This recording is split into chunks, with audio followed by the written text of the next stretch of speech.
piso largo. Ao fundo, estou com uma camisa rosa, pink. Ao fundo tem uma parede branca com algumas flores. Tá certo, pessoal? É, Professora, muitíssimo obrigada pela presença. Estamos aqui com a professora, a doutora Jaqueline Santos Barradas. Como eu falei, doutora em Ciência da Informação pelo IBICT, UFRJ. Ela é mestre em Administração pelo IBICT, graduanda em Biblioteconomia pela Unirio, professora adjunta da Universidade Federal do Estado do Rio de Janeiro, docente permanente do Programa de Pós-Graduação em Biblioteconomia, que é da Unirio, do mestrado profissional, líder do grupo de pesquisa de estudos em organização e gestão estratégica de bibliotecas, da informação e do conhecimento, que é o Geórgia, e a tutora do PET, Biblioteconomia da Unirio. Então, o currículo da professora é vasto, ela tem muito conhecimento para transmitir. A palestra de hoje é sobre mitos e verdades sobre o trabalho de conclusão de curso. Eu sei que existem muitos mitos e verdades que estão nesse contexto, e hoje aqui com a palavra a minha querida professora, que eu tenho uma honra de ter como orientadora do mestrado. Professora, com a palavra.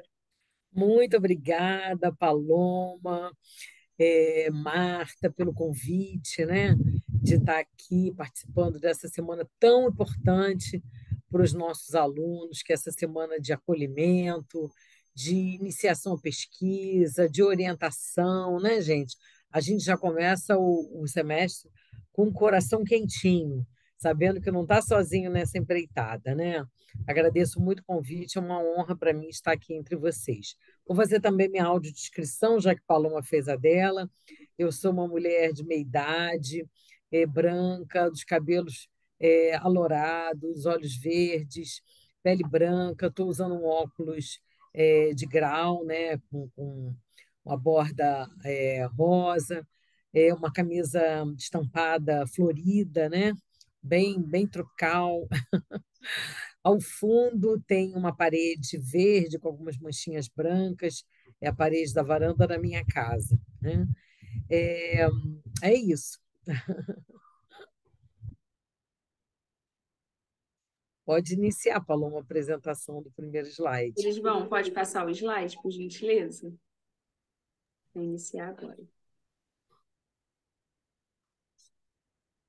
Boa apresentação, professora. Pessoal, Muito estarei no obrigada. chat. Quem tiver alguma dúvida, precisar perguntar, pode falar no chat, eu vou passando para a professora. Ou se eu verificar que a pergunta pode ser lida ao final, eu passo para ela, tá? Bom Tá treinamento a ótimo. todos. Obrigada, gente. Pessoal, olha, quando me convidaram para escrever essa palestra, né, eu fiquei pensando em todos as pessoas que eu venho orientando ao longo desses últimos anos e, e fazendo essa análise, né, o que que é mito, o que que é verdade dentro do trabalho de conclusão de curso, né? E fiquei pensando, me deparando com essa reflexão para poder produzir aqui um material que fosse útil para vocês, né? E aí, nessa reflexão, eu pensei, bom, eu vou trabalhar em cima dos conteúdos que eu faço com frequência com os meus alunos, né, com os meus orientandos.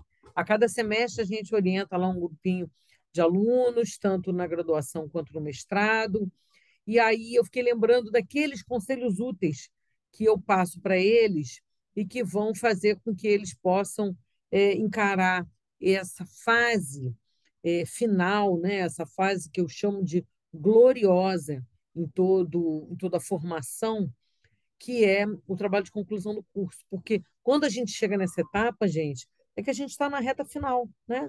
Olha pela quantidade de caminhos que a gente percorreu para chegar até aqui.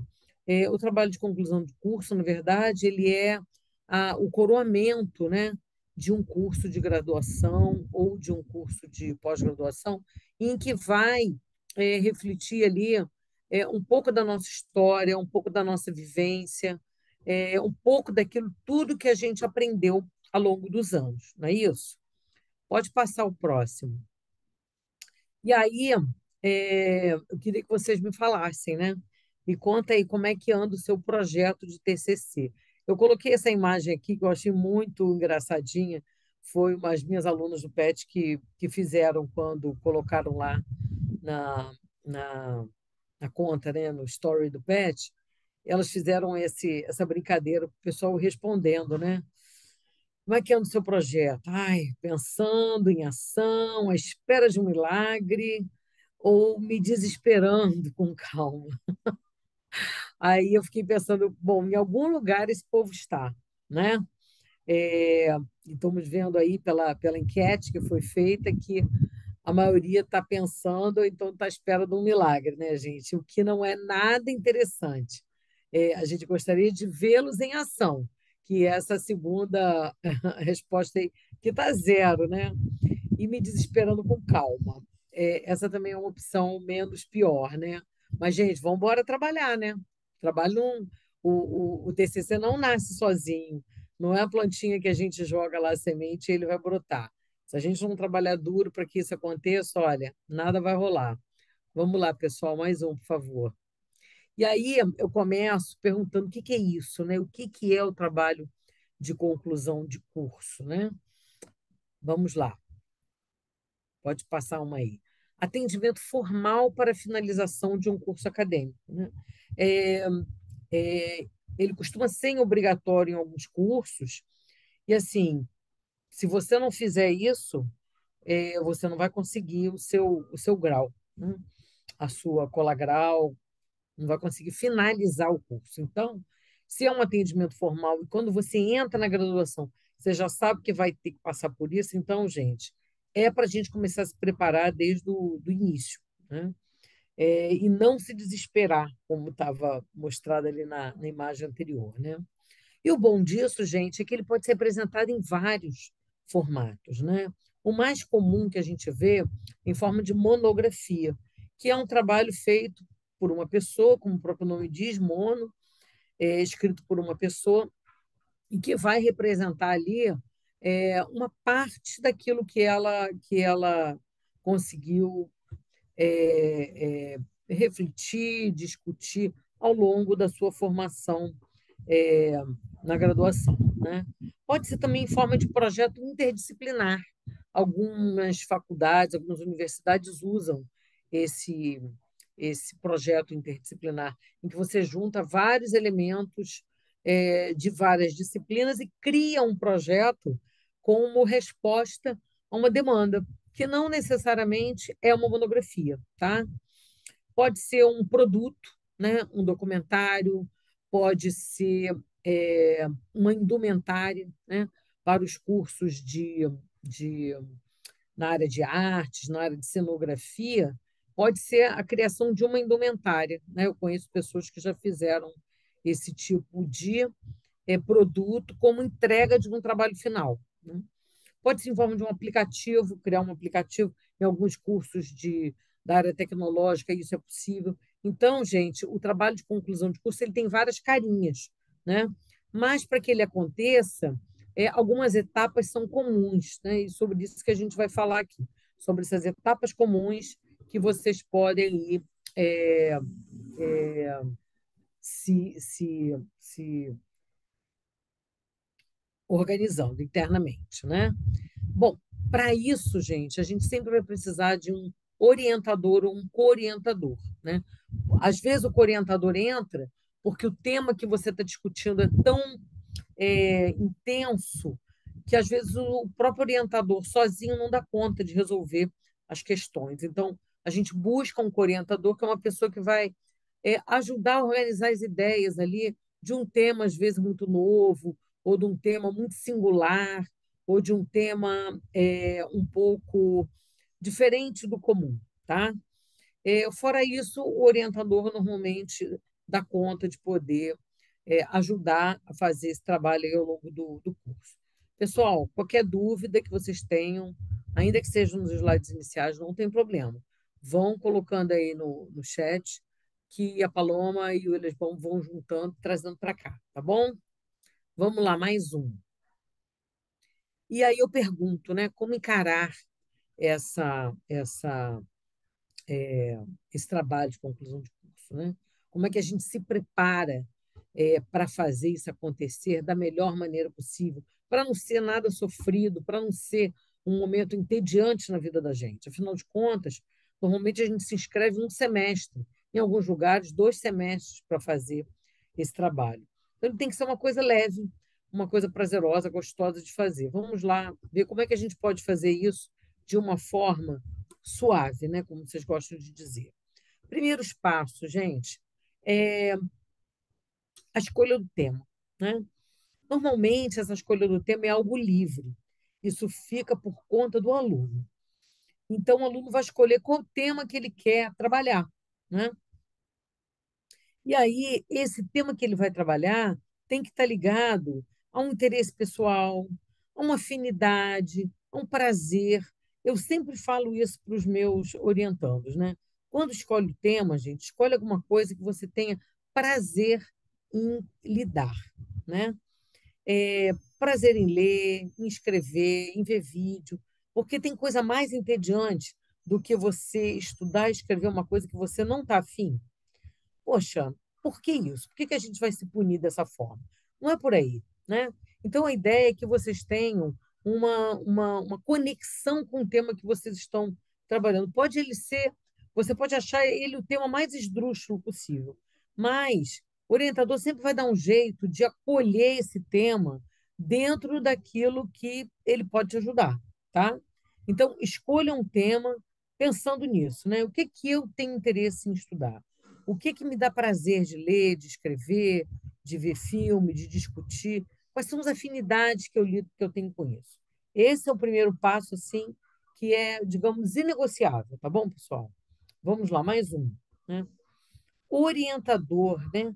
Como escolher o orientador? Afinal de contas, eu vou passar 1 ou 2 semestres lidando com essa pessoa semanalmente, né? Lá no final, até diariamente eu vou lidar com essa pessoa. Então, gente, o que que eu preciso observar quando eu for escolher um orientador? Que também, muitas vezes, fica a cargo do próprio aluno escolher, né? As coordenações acolhem esse desejo do aluno. Então, vamos aproveitar dessa liberdade que nós temos em muitas escolas, né, em muitas faculdades, em muitos cursos, de escolher o tema e orientador. Ou seja, é uma liberdade que você ganha e que você tem que saber usá-la a seu favor, tá bom? Então vamos lá, o que que eu preciso observar aí para escolher o orientador? Bom, afinidade temática, né? Eu tenho que escolher um orientador que dê conta de trabalhar as questões que eu estou querendo estudar. Se eu quero trabalhar com o tema de tecnologia, eu tenho que procurar um professor que seja pesquisador nessa área. Se eu quero trabalhar com um tema mais social, eu tenho que procurar uma pessoa que discuta essas temáticas mais sociais, mais culturais. Então, gente, essa afinidade temática, ela tem que ser respeitada. Eu costumo falar isso com os meus alunos, né? Às vezes a pessoa vem me procurar me pedindo para ser orientadora. Aí eu pergunto assim, mas você quer trabalhar com o quê? Aí a pessoa fala com um tema que não tem nada a ver com as coisas que eu pesquiso. Então, o que que eu falo para a pessoa? Olha, ou você trabalha com os temas que eu pesquiso, que aí sim eu posso te ajudar, ou então você busca um professor que esteja alinhado com aquilo que você quer estudar, né? Como trabalho de final de curso. Então, normalmente, as escolas, as coordenações, ela disponibiliza uma lista com os temas e professores, né? Quais professores trabalham com quais temas. E aquilo facilita o aluno, tá? Então, acessem essas listagens para vocês saberem aquilo que vai ter um alinhamento, uma ressonância, ok, pessoal? Disponibilidade é outra coisa importante, né? Porque às vezes vocês querem procurar uma pessoa que seja muito ocupada. E aquela pessoa muito ocupada pode não ter tempo para acolher as suas necessidades, né? De acompanhamento. E aí você tem que pesar isso, tá? Um equilíbrio aí. Bom, se tem mais de uma pessoa que trabalha com isso, de repente uma pessoa menos ocupada pode me ajudar mais, né? E tem que ter também, gente, empatia, né? A gente tem que gostar da pessoa com quem a gente está trabalhando, a pessoa tem que gostar da gente, a gente tem que sentir ali um clima, né? Um namoro ali, uma paquera, né? Em relação àquela pessoa, porque se não rolar isso, os próximos passos ficam, digamos, comprometidos, né? Então a gente tem que ter uma afinidade também ali pessoal com quem a gente está escolhendo para ser orientador. Fiquem atentos a isso aí. E a função do orientador, gente, qual é, né? Como o próprio nome diz, orientar, né? O que é orientar uma pesquisa, gente? É direcionar os rumos, mostrar caminhos, apontar leituras, corrigir, né? Às vezes o aluno fica aborrecido porque recebe uma devolutiva do orientador cheia de marcações. Mas, gente, se eu não corrigir o trabalho da pessoa, o que eu vou ficar fazendo ali? Só aplaudindo? Não. A gente tem que estar aberto, né? O aluno tem que estar aberto à crítica.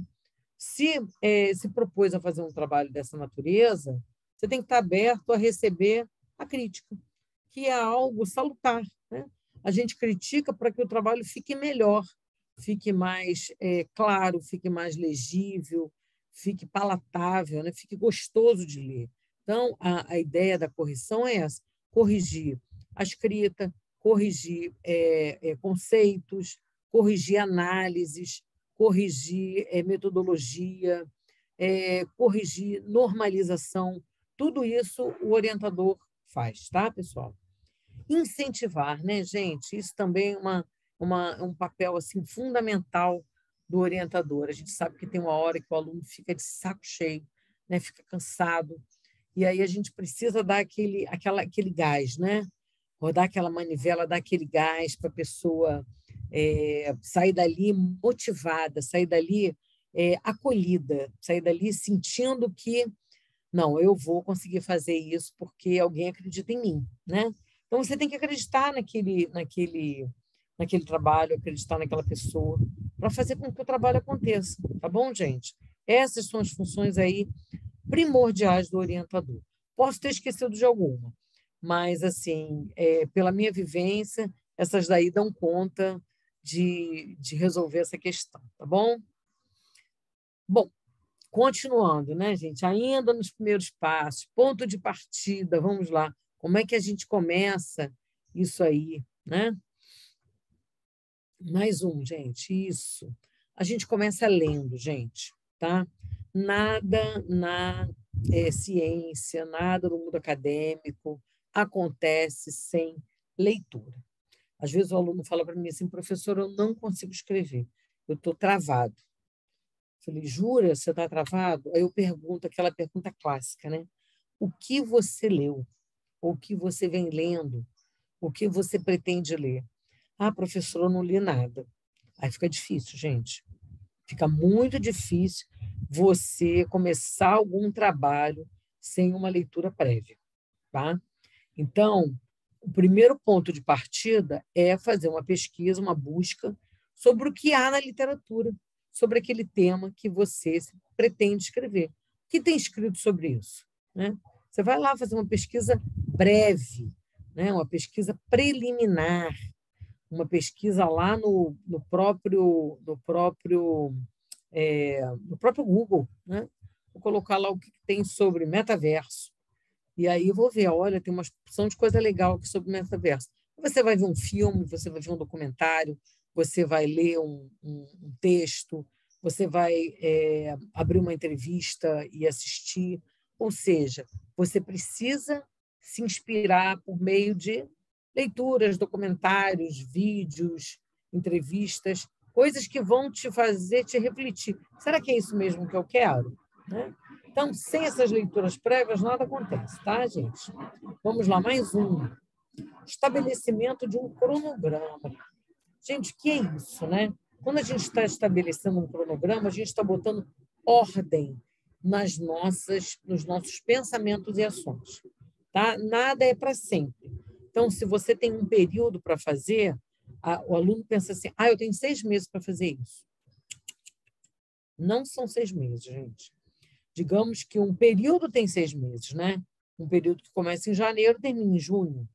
Então, por exemplo, se você se matriculou em TCC em abril e o trabalho para ser entregue em junho, você tem 2 meses. Pensou nisso? Então, você não tem 6 meses. Você não tem um período inteiro. Então, você precisa estabelecer um cronograma. Qual é a data de apresentação dessa pesquisa na universidade, né?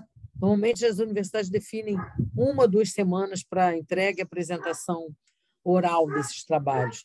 Então, começa a contar de trás para frente, né? E estabelecer um cronograma de leituras, um cronograma de escrita, um cronograma de orientação, de conversas com seu orientador, até a entrega final, tá bom? Isso é muito importante. Vamos lá, mais um. Definição do objeto de pesquisa, né, gente? O que é objeto de pesquisa? É aquilo que você quer pesquisar, né? É a sua temática, é o seu campo empírico, é onde você vai situar, ancorar a sua pesquisa. Nós, da área da biblioteconomia, costumamos, muitas vezes, escolher como objeto de pesquisa uma biblioteca específica, né? Um livro específico, uma obra específica, um volume específico para fazer uma pesquisa. Então, o objeto ele está relacionado com isso. É o que você está analisando. Um local físico, uma teoria, né? É o objeto da sua pesquisa. Então, isso precisa estar muito claro o que é o objeto. É a coisa que você vai pesquisar, tá? Pode ser um local, pode ser um livro, pode ser um aplicativo, pode ser um banco de dados, pode ser uma biografia. Definição dos objetivos geral e específico. Gente, objetivo geral e específico é aquilo que você quer alcançar lá no final, tá? Então, digamos que eu esteja fazendo uma pesquisa sobre a Biblioteca Nacional Brasileira, né? Uma pesquisa histórica em que eu estou estudando os primeiros 50 anos dessa biblioteca. Então, digamos que o meu objetivo geral seria analisar, descrever, mapear algum verbo de ação que vai fazer você conseguir alcançar aquilo que você quer. Então, o objetivo geral da pesquisa, nesse caso aqui, seria analisar, né, e identificar os 50 primeiros anos da história dessa biblioteca, né? Qual seria o objeto de pesquisa? A Biblioteca Nacional do Brasil. E os objetivos específicos, gente, são objetivos que são desdobramentos desse objetivo geral para que a gente consiga alcançá-lo, tá? Então, normalmente, num trabalho de conclusão de curso, a gente elenca 2, no máximo 3 objetivos específicos que vão contribuir para o alcance desse objetivo geral. Aí os alunos têm muita dificuldade de fazer isso. Pergunta assim, mas professora, eu não sei fazer isso. Falei, gente, calma. A gente vai alinhando o objetivo geral específico à medida que a pesquisa vai avançando, né? A gente pensa um objetivo inicial, mas depois a gente vai aprimorando ele, vai melhorando. Será que o verbo é esse mesmo? É identificar, é escrever, é mapear, é analisar. O que eu, de fato, vou fazer, né? E aí a gente vai ajustando isso como se fosse uma sintonia fina, né? Então, a gente propõe inicialmente isso porque, tendo esse objetivo geral, a gente não se perde ao longo do caminho. O importante é isso, é a gente ter um orientador, né? Eu sempre gosto de falar para os meus alunos, gente, quando a gente estiver trabalhando, imprime isso numa folha, né, o seu objetivo geral, o seu objetivo específico, o seu cronograma, para a gente não se perder. Imprime, coloca na agenda, deixa junto com o seu material de estudo, para que a gente, toda vez que vá iniciar o trabalho, a gente tenha em mente aquilo que a gente quer. Pode ser que a gente mude ao longo do caminho, né? E a gente muda com muita frequência. Então, a gente vai lá e ajusta ele, tá? De forma a ele ficar refletindo a realidade da pesquisa em curso, tá bom? Mais um. Justificativa, né, gente? Por que eu estou fazendo esse trabalho, né? Qual é a finalidade dele? A que ele se aplica? O que me motivou a fazer? A gente pode fazer justificativa de várias formas. Pode ser uma justificativa pessoal, né? Uma conexão que você tenha com o tema em função do seu estudo ou em função do seu trabalho. Pode ser em função de uma causa maior, né? A gente pode estar se inspirando, por exemplo, na sustentabilidade, a gente pode estar se inspirando nas ODS, né? Nos Objetivos de Desenvolvimento Sustentáveis da ONU, a gente pode estar se pautando na própria Constituição brasileira, a gente pode estar sempre criando a nossa justificativa, que ela está ancorada ou num desejo pessoal que justifique o porquê fazer aquele trabalho, aquele objeto, aquele tema, ou então numa causa que seja legal, né? Que esteja legitimamente conhecida. Ok? Mais um, por favor. Sumário, né, gente? O sumário ele é uma outra forma da gente acompanhar o nosso trabalho, né? O que é o sumário? Você vai colocar ali em pequenos pontos, em pequenos tópicos, aquilo que você precisa desenvolver ao longo da pesquisa. Então, o sumário começa assim com uma introdução, né? Então, você vai escrever lá, introdução. Alguns pontos eu vou ter que escrever na introdução. Referencial teórico, né?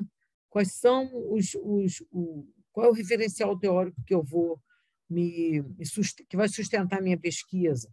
Então, eu preciso escrever sobre isso. A metodologia, ou seja, quais foram os caminhos que eu percorri para chegar naquele resultado da pesquisa, né? Campo empírico, né? Muitas vezes eu vou precisar descrever o campo empírico, se eu estiver falando de um local, se eu estiver falando de um objeto. Então, vou ter que fazer essa descrição desse local, desse objeto, e isso vai estar ali nessa parte, né, do trabalho. Os resultados, análise, discussão, identificação dos resultados. E, por fim, igualmente importante, as considerações finais ou conclusão, né? Dependendo de como se use no local. E, por fim, as referências, os apêndices, os anexos, tudo que você colocou para além disso. Então, esse sumário, gente, nos ajuda a perceber o todo, né? Claro que vocês vão dividir esse todo em pequenas etapas, por isso o cronograma é importante, né? Bom, eu vou começar pelo referencial teórico, que eu preciso saber o que existe sobre esse tema já escrito nos últimos 10 anos, digamos assim. Então, isso aí é que vai me ajudar a preparar o meu referencial teórico. Digamos que eu deixo ali 3 semanas para trabalhar o referencial teórico. Aí você marca lá no seu cronograma, né? 3 semanas de um determinado mês para você fazer o seu referencial teórico. Finalizei essa etapa, próxima etapa, o que eu vou trabalhar? Então, a gente vai colocando ordem no nosso pensamento, tá? Pesquisa, gente, é planejamento.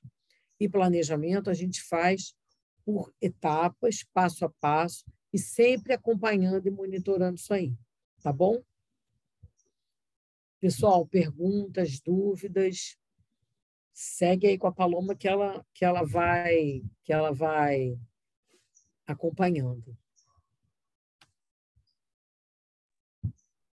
Isso aí. Então, vamos continuar aqui. Mitos e verdades, né? Primeiro mito e verdade, mito ou verdade, né? Bloqueio na escrita, gente. Olha, toda semana eu vejo um discurso desse. Professora, eu não consigo escrever. Estou com um bloqueio enorme e o texto não sai, né? Por que será, gente? Vamos lá. Vamos ver aqui o que tem aqui de mito e de verdade nessa história. Pode passar aí os itens. Bom, lembra do sumário que a gente falou? Então, o sumário, gente, tem ali os tópicos que você precisa desenvolver, né? Então, por onde eu vou começar? Já dei uma dica aqui, um spoiler no slide anterior. Comece pelo referencial teórico, né? Lembra das leituras inspiradoras que eu falei anteriormente? Então, gente, são essas leituras que vão fazer você começar a elaborar mentalmente um discurso, uma narrativa, uma história que você vai contar. Pensa nessa escrita como uma história que você vai contar. Melhor do que uma história, pensa numa fofoca que você vai contar, né? Então, você precisa elaborar isso mentalmente, entendeu? E como é que a gente elabora isso mentalmente? Existem algumas formas da gente elaborar isso mentalmente? Sim, existe, a gente vai ver aqui. Passa mais um aí. Bom, primeiro deles, né? Selecione as leituras que você vai realizar. Primeira coisa, gente, como eu falei, é sempre a leitura. Então, selecione artigos, livros, TCCs já de outras universidades, outras faculdades já defendidos, que tratem do mesmo assunto, entendeu? Claro, gente, sempre tudo atualizado, ok? A gente não vai procurar um negócio lá de...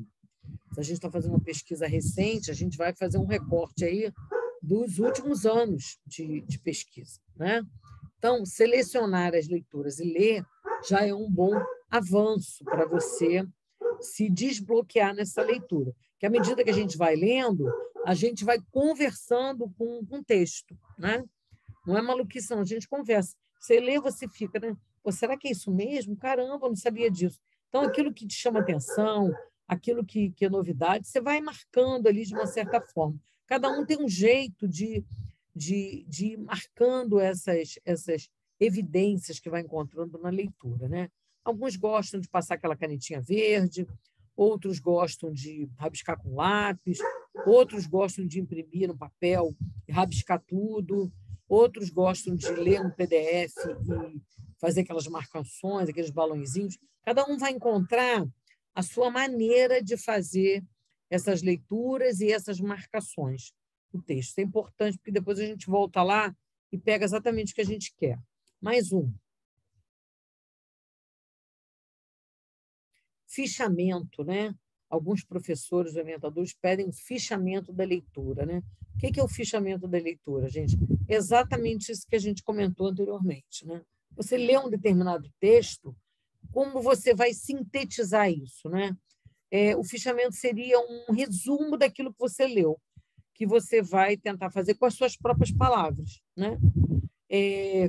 Alguns trechos você vai tirar ipsiliter do documento, né? Você vai cortar e colar ali no teu fichamento, porque aquilo foi tão importante que você vai querer citar aquilo integralmente no seu trabalho. E aí você já tem ali o recorte daquele trecho que você achou muito importante, que vai conectar com outras coisas que você está lendo. Na medida que você fez esse recorte, você vai comentar aquilo, né? Nenhum fichamento é isento de comentários, pelo contrário, ele é exatamente o comentário do que você leu, né? Você leu, refletiu sobre aquilo e fichou. O fichamento é um documento que vai te auxiliar a preparar aqueles capítulos lá, aquelas sessões que você descreveu no sumário, tá? Algumas pessoas, a gente gosta de trabalhar com mapas conceituais, né?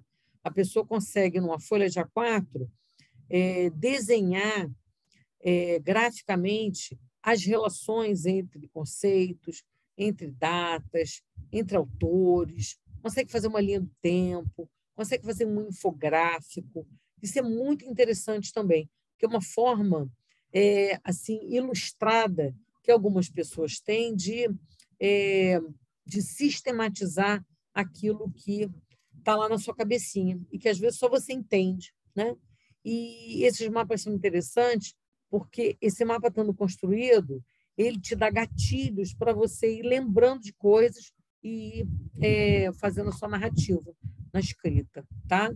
Então, cada um vai encontrar o seu modo de fazer isso. Tá? Não estou dizendo aqui que o fichamento é obrigatório, que o mapa conceitual é obrigatório. Não, eu não disse isso. Eu estou dizendo que vocês vão ter liberdade, muitas das vezes, de fazer essa sistematização do que leu e depreendeu de um texto de uma forma própria, particular. Gente, eu tive uma aluna que ela fazia isso em forma de poesia. Eu nunca vi fazer assim, mas ela fazia. Uma vez ela perguntou para mim, professora, eu posso entregar o trabalho? Eu falei, gente, a entrega do trabalho é livre. Não era do TCC, não, era um trabalho de sala de aula.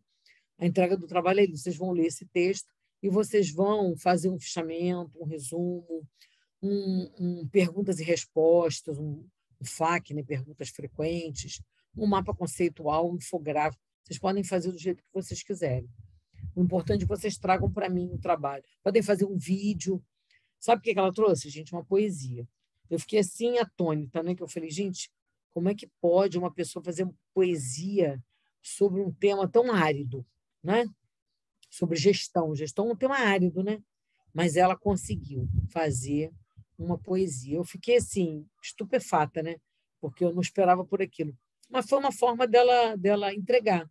A menina tinha essa veia artística, essa vertente, e a forma dela expressar a escrita dela em forma de poesia. Eu aceitei, não sei se todo orientador aceitaria, né? Vamos lá, pessoal, adiante. Converse com outras pessoas sobre o seu trabalho. Gente, isso é muito importante. Normalmente, quando você está nessa fase da pesquisa, as pessoas perguntam: Paloma, o que você está pesquisando? Qual é a sua pesquisa sobre o quê? Às vezes você está no almoço de família e vem lá uma tiazinha sua e pergunta, e você vai se esforçar para explicar numa linguagem que a pessoa entenda, não é isso? Então, gente, pode parecer uma bobagem, mas esse esforço que você fez para explicar para uma pessoa leiga aquilo que você fez é uma organização que você faz mentalmente daquilo que você está fazendo e que, às vezes, você aproveita palavras da sua explicação para escrever no seu texto. Isso acontece comigo com muita frequência. Eu passei a exercitar isso, né? Outras vezes você está falando com especialistas, né? Um outro professor vem perguntar para você, Paloma, o que você está pesquisando na sua dissertação, né, no mestrado? Aí a Paloma vai explicar de um jeito mais elaborado, afinal de contas, ela está falando com o professor, e aí ele vai comentar com ela, às vezes com próprios colegas, né, da turma. E esse esforço que a gente faz para explicar aquilo que a gente está fazendo nos ajuda a refletir sobre aquilo que a gente está fazendo e, de uma certa forma, desenvolver uma narrativa que depois você vai escrever melhor. Então, gente, voltando, como é que a gente faz isso, né? A gente lê, a gente resume, a gente sistematiza essa leitura, a gente conversa com a pessoa. Quando a gente volta para a escrita ou volta para a leitura, a gente já volta de outro modo, entendeu? Então, isso é cíclico. Isso, você vai e volta nesse movimento várias vezes, em várias etapas do seu trabalho. E isso só vai fazer com que o seu trabalho fique rico, porque você, num determinado momento, você explicitou isso que você está fazendo. E esse exercício, esse esforço que você faz para que isso aconteça, viabiliza e facilita a sua narrativa. Tentem fazer isso. Vamos lá, mais um. Quando vocês forem escrever, gente, escreva de uma forma livre, sem medo, tá? Tem gente que tem tanto medo de escrever que não escreve. E aí, sabe o que acontece? O bloqueio se instaura. Aí, de fato, é uma verdade, não é um mito, tá? Então, gente, vamos quebrar esses paradigmas, às vezes, que a gente se prende neles assim e que não nos ajudam em nada. Então, escreva de uma forma simples, livre, coloquial. Não fique procurando buscar palavras difíceis, não. Depois de uma primeira escrita, você vai aperfeiçoando aquilo que você escreveu. Nossa, eu escrevi isso aqui ontem, mas hoje, relendo, não está legal, vou trocar algumas palavras. Não era bem isso que eu queria dizer, vou escrever dessa outra forma. A gente mesmo vai percebendo que não está bom, né? Mas, assim, se a gente não quebrar esse medo, a gente não vai a lugar nenhum. Mais um. Leia em voz alta. Gente, isso é uma dica de ouro, né? Acabou de escrever um parágrafo, leia em voz alta. Quando você lê em voz alta, você vai ver se ele faz sentido, se aquilo que você escreveu está fazendo sentido. Você vai observar pontuação, vírgula, você vai perceber palavras repetidas. Às vezes a gente escreve a mesma palavra 3, 4 vezes no mesmo parágrafo. E aí a gente vai procurar sinônimos para trocar aquelas palavras repetidas. Às vezes a gente escreve muito que isso, que aquilo, que estava fazendo, não sei o quê, quando aconteceu, o que eu não estava esperando. Então, é muito que, ou então muito né? Aí você vai trocando esse que por outras conjunções conectivas. Você vai trocando esse por outros verbos que sejam mais ricos para revelar aquilo que você está querendo dizer, tá, gente? Então, a leitura em voz alta, ela nos ajuda a verificar um monte de inconsistências no texto. Mas, assim, você consegue só ler em voz alta depois você escreveu ao menos um parágrafo, não é isso? Então, gente, essas etapas, elas estão diretamente relacionadas, tá? E, e elas são muito boas, acreditem no que eu estou falando. São verdades estabelecidas aí, testadas, ok? Vamos lá, mais um slide.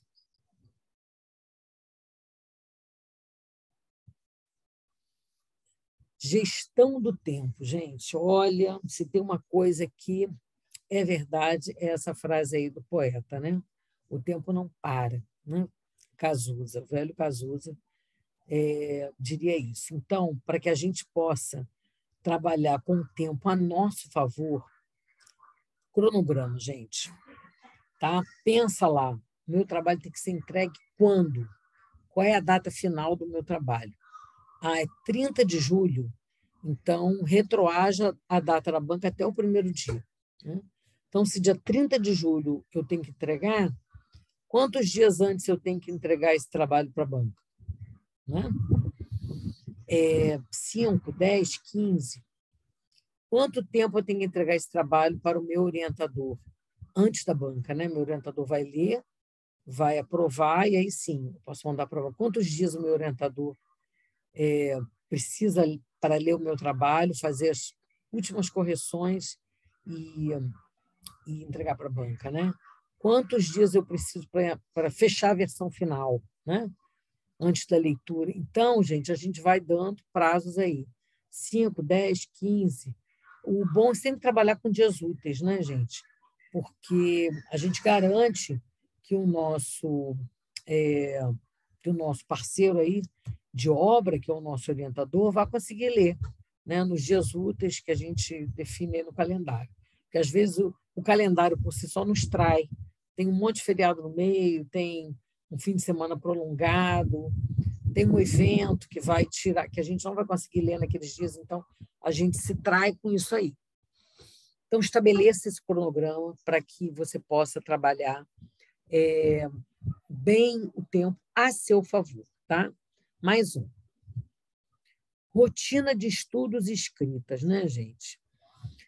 Eu escuto muito isso. Professora, durante o TCC eu não posso ter vida social, não vou descansar, não tenho lazer. Gente, é um equilíbrio que a gente tem que fazer, né? Equilibrar a vida pessoal, as nossas necessidades, né? Muitos têm filhos, marido, casa, trabalho, idosos para cuidar, animais, pets. Então, a gente precisa dedicar um tempo a essas pessoas, à vida, né? A vida não para enquanto a gente estuda, enquanto a gente trabalha.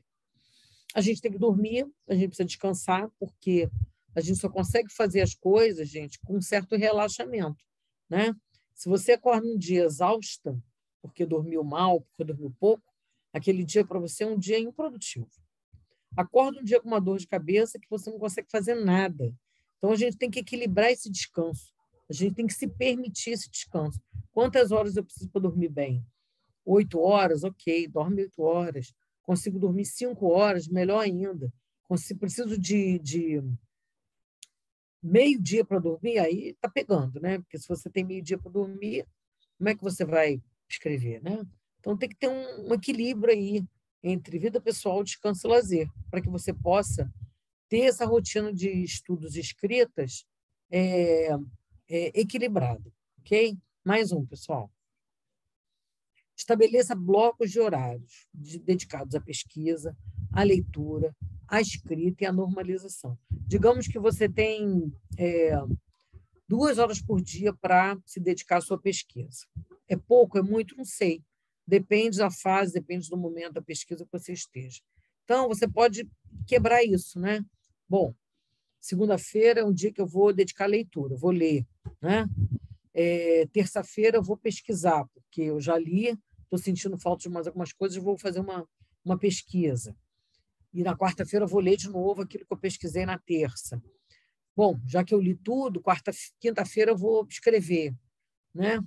Sexta-feira eu já estou cansado, né? Vou fazer a normalização. Gente, mais um aí. O importante, sabe o que é? É que você tem que ter uma atividade diária com o seu TCC. Eu costumo falar isso com muita clareza com os meus alunos, né? Gente, todo dia você tem que pegar no seu TCC. Ele vai se tornar um hábito na sua vida enquanto você estiver com ele, né? Bom, estabelecendo esses blocos de horários, aí você consegue fazer esse equilíbrio que eu falei no item anterior, né? E atender o cronograma previamente. Por quê? Porque você vai se organizar, você vai se planejar. Tudo bem, vai ter dia que eu estou cansada, não estou afim de ler, não estou afim de escrever, não estou afim de pesquisar, um dia que eu estou cansada. Mas entra lá no TCC, vai organizar, vai normalizar alguma coisa, uma lista de siglas, uma referência bibliográfica, vai acertar uma citação, vai escrever os agradecimentos, vai fazer alguma coisa para você, tá? O fato é, você tem que ter diariamente uma atividade relacionada ao seu trabalho que ele possa acontecer, né, gente? Qualquer coisinha que você faça lá 10, 15, 20 minutos, você já deu um capricho nele, entendeu? Você não perde o vínculo com o trabalho. O trabalho não pode ficar distante da gente, pessoal. Mais um. Procrastinação, né, gente? Isso é um mito ou é verdade, né? Eu digo que isso é verdade, isso não é mito, né? O que é procrastinar, né, gente? Deixa eu chegar perto aqui para eu poder ler, né? E tem as frases clássicas da procrastinação, né? Vou fazer no próximo ano, deixa para a semana que vem, daqui a pouco eu finalizo. Vou deixar para outro dia. Depois eu termino, mais tarde eu faço. De amanhã não passa. São pequenas promessas que a gente faz para a gente mesmo e que a gente não é capaz de cumprir. A gente vai adiando aquilo que precisa ser feito. E aí, gente, aí o bicho pega, né? O bicho pega porque a data chega e você não entregou o trabalho que você precisava entregar. Aí você perde um semestre, vai se matricular de novo, porque você não conseguiu segurar esse peão na unha. Então, gente, procrastinação é uma verdade e que vocês têm que combater isso. Como, né? Vamos lá. Passa mais um aí, gente. Pode diminuir. Obrigada. Procura um horário, um ambiente favorável ao seu trabalho, né, gente? Procura um horário, tem que encontrar um horário. Acordo 6 horas da manhã e vou ler. Né? Só entro no trabalho às 10, de 6 às 7 eu leio. Tem que encontrar um horário. Procura um ambiente favorável, né? Você tem crianças, espera as crianças dormirem. A vida da mãe é assim, né, Paloma? Paloma que o diga. No horário que as crianças vão dormir, que vai ser possível fazer esse trabalho. A hora que a criança foi para a creche, o meu horário de almoço. Mas, professor, não vou almoçar? Gente, tem que encontrar um horário favorável para o trabalho acontecer, né? Arrume o seu ambiente de trabalho, a sua mesa, a sua sala, a sua agenda, o seu notebook, né?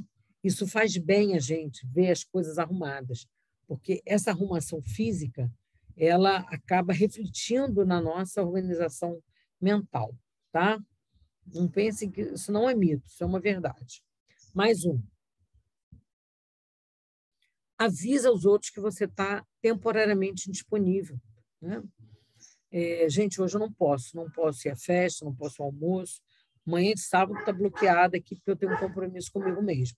E bloqueia mesmo, não marca nada naquele horário, manda o pessoal sair de casa, o pessoal não pode sair de casa, saia você, procura um local que você possa se dedicar ao seu trabalho de uma forma produtiva, tá? Mais um, né? Que é tão importante. Desativa o celular, gente, o pop-up do computador enquanto você estiver produzindo. Eu não tenho problema nenhum, eu fico horas sem meu celular do meu lado, né?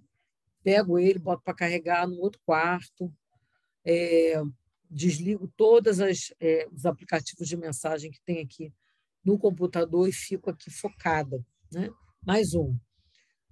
De hora em hora eu vou lá, levanto, bebo uma água, vou ao banheiro e volto para o trabalho, tá? Você pode ir, você tem que levantar, né? Cada hora a gente, o certo aí é de a cada 50 minutos você levantar, fazer uma dessas coisas e voltar. Mas tem que voltar, né, gente? Tem que voltar. Não pode se perder no meio do caminho, entre a sala e o corredor. Não é isso? Mais um, gente. Dúvidas e perguntas, né? Eu sei que vocês devem ter cheio de coisas para perguntar, e eu estou aqui, sou todo ouvidos a vocês, né? Mais um, gente. Keep calm. E o TCC vai dar certo. Tem que acreditar, né, gente? Que aquilo que você se propôs a fazer vai ser feito e o resultado vai ser produtivo, ok? Mais um aqui, só para eu colocar aqui as minhas credenciais aqui. Bom, eu estou lá no Instagram, estou no Facebook, estou no Twitter, tudo com esse @JaqueBarrada, se vocês quiserem me acompanhar, tirar dúvidas depois, né, perguntar. Meu e-mail da Unirio também está aí. Esse é o endereço, estou batendo perna também nas redes sociais, para vocês encontrarem lá o nosso projeto de extensão. Aí também tem o endereço do PET, da Biblioteconomia da Unirio, que essa semana a gente conseguiu chegar nos 800 inscritos. Uhul! Felizes da vida, né? O pessoal divulga muitos eventos legais, né? Tem sempre muito conteúdo interessante colocado lá pelos nossos alunos, né? É isso, gente. Sou todo ouvidos aqui. A Marta havia colocado no chat, professora. Excelente palestra, parabéns. Gostei Que bom, muito. Muito que bom, obrigada. ótimo. A Marta colocou no chat que essa questão, a senhora havia falado sobre a disponibilidade do orientador, né? Empatia. Ela disse que sentiu na pele, passou por isso quando ela também estava fazendo a pós-graduação dela, e ela disse que essa questão é importantíssima.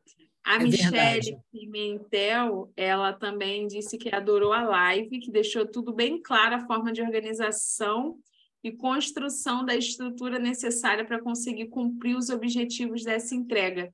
E ela achou também super importante. Temos esses comentários aqui. É a vida da gente, né? É a nossa vida, a gente precisa, para se formar, cumprir essa etapa tão importante. Então, vamos fazer disso uma coisa suave, uma coisa possível, né? Para que a gente possa ter resultados aí produtivos e não ficar ali enrolado, correndo atrás do próprio rabo, sem necessidade, né, Paloma? Você sabe disso, né? Ah, sem dúvida, professora. Paloma é minha aluna modelo, que as Ah, outras não professora. escutem, mas eu falo. Tá gravado, hein? Tamanha é a dedicação dela, né? Por quê? Porque Paloma tem 2 crianças, 2 bebês, Paloma trabalha pra caramba, né? E assim, como é que uma pessoa consegue conciliar vida pessoal, crianças, 2 crianças, bebês, um estudo da complexidade que ela está fazendo, e ainda assim está aí com esse sorriso largo. Né, Paloma? É a Você, em casa, vontade ser e a estudado. orientação que a senhora tem feito. Temos caminhado lado a lado, a senhora não tem largado meu braço, eu sou muito grata por isso. E isso faz o trabalho ser muito satisfatório, sem dúvida nenhuma.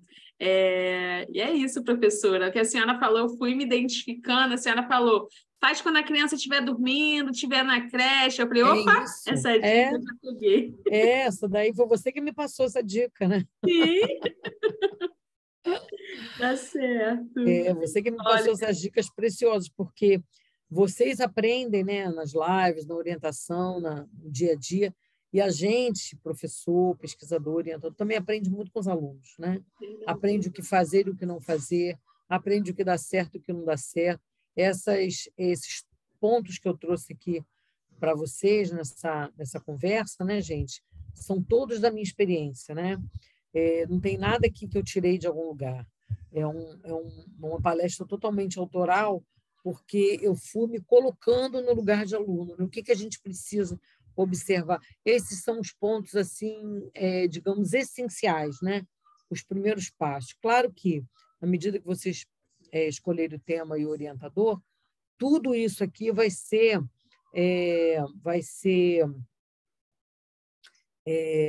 dinamizado da forma como deve ser, né? Pelo orientador e por vocês, de uma forma bem conectada, né? Então, não posso dizer que o orientador vai fazer isso, aquilo. Isso aí vai ser um alinhamento que vai acontecer depois. Mas, assim, os primeiros passos sempre são esses, né? Para que vocês caminhem aí com segurança, com sucesso e em busca aí dos resultados positivos da vida. Perfeito, professora. A Marta, que é a supervisora da seção de atendimento e pesquisa, colocou que maravilha de palestra, leve, objetiva. E ela disse que a senhora é muito simpática. Ah, Em nome imagina! da Biblioteca da PUC-Rio, ela está agradecendo imensamente. Nossa, eu que agradeço o convite, é uma honra poder estar aqui falando para os alunos da PUC, né? Compartilhando um pouquinho da minha experiência. Ah, perfeito. A Sandra Teba, bibliotecária, trabalhou conosco há uns anos, agora casou, está morando fora. Está falando que a palestra foi muito boa, está Que bom, elogiando. Todos Sandra. amaram. Questão de comparecimento. Ai, meu Deus. Só Jesus. Ô, Marta, o microfone está aberto. Oi. Eu queria só dar uma palavrinha antes da professora terminar, para agradecer, né? Eu falei, não posso deixar de falar. Eu estou numa consulta, mas, enfim, desculpa. Quero agradecer a sua experiência, assim, foi assim, incrível você passar essa sua experiência, porque nada melhor do que a gente ter essa coisa viva, né? Então, assim, nós nos identificamos. Então, esse é um diferencial, né? Muito claro, objetiva, simpática. Mais uma vez, muito obrigada, viu, professora Imagina, Jaqueline? Marta, eu que agradeço aí a atenção, o carinho e o convite. Me coloco à disposição aí dos alunos e de vocês, porque for preciso. Muito obrigada, professora. Eles vão. Tem alguém na sala de treinamento tem alguma pergunta? Porque aqui no chat temos diversos elogios, mas não temos perguntas. Alguém aí tem mais alguma pergunta? Todo mundo achou muito bom também a apresentação, todo mundo elogiando. Ah, que bom. Ficamos muitíssimo gente. felizes, né, professora? Ok, com certeza. E se as perguntas surgirem, eu sigo à disposição nos contatos que eu já disponibilizei para vocês, tá? Coloquei novamente o link aqui, enviei no decorrer da palestra o link de participação, enviaremos um certificado válido como atividade complementar para os alunos da PUC e também os alunos externos, né, quem precisar. Então, o link está aí. E é isso. Muito obrigada, professora. Até a Obrigada, próxima. gente. Obrigada. Sucesso para vocês, saúde. Obrigada, Tá? professora, também. Tudo de bom. Um beijo. Tchau, Tchau, tchau. gente. Beijo. Obrigada a todos pela presença. Obrigada, Paloma. Obrigada, professora. Olha, Foi até ótimo, Bahia, quanto tempo eu não querida.